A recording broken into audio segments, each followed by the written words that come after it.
The schedule for Los Pumas has been set for 2026, a crucial year because we're in the lead up to the next World Cup, which will take place in Australia. Los Pumas have a very busy rugby year, but without the traditional rugby championship.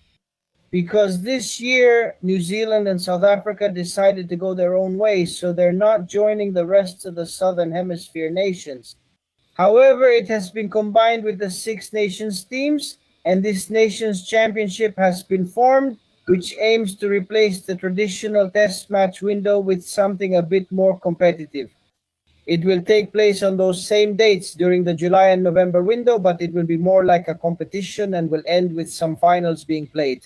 Argentina will start in July, playing against Scotland, Wales, and England here in our country at a certain time.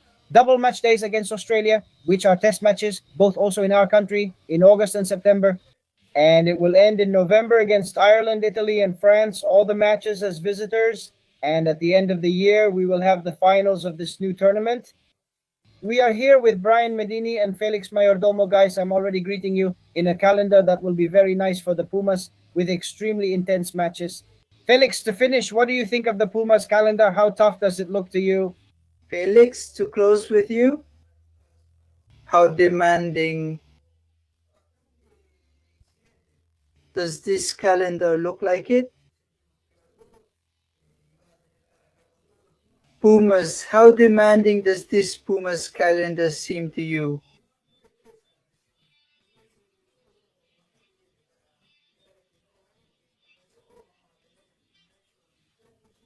Felix, to close it with you,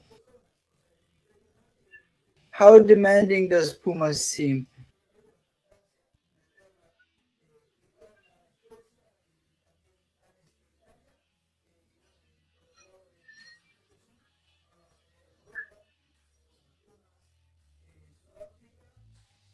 How demanding does this schedule for the Pumas seem to you, Felix? Yes, it's a tournament that unites the northern and southern hemispheres with teams not playing others from their own hemisphere. As mentioned, Argentina faces all European teams while Europeans play teams from this region. But what about Japan in the northern hemisphere playing with the southern hemisphere? In this pseudo interzonal tournament, if you want, which is in the international part of the ranking, Felix, to wrap it up with you,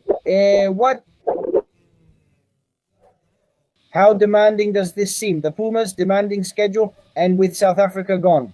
Precisely because of the end of this year's rugby championship, but for this year it's suspended and you can be in the Nations Championship. Felix, to wrap it up, how demanding this Pumas schedule is. What a demanding schedule for the Pumas, teams of the highest category, practically all tier 1.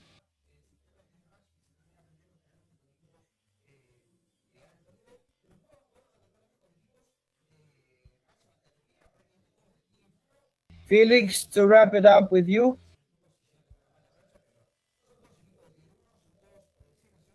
What is this schedule demanding, Pumas? How demanding does this schedule seem to you?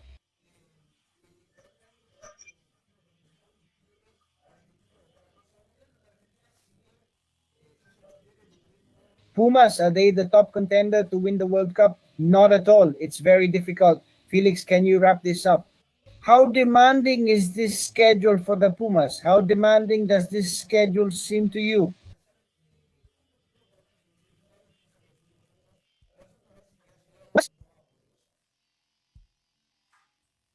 Yes, I think this year the Pumas will use it as a benchmark to measure themselves. We already know they have a great team. Felix, close it with what? Pumas, how demanding does this Pumas schedule seem?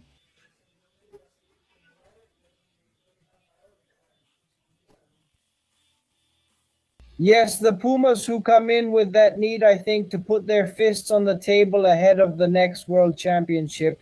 Remember that to watch everything from this Nations Championship and the window against Australia, you have to subscribe to Falso Nueve Television 9 and follow us because we are the only outlet that broadcasts Felix.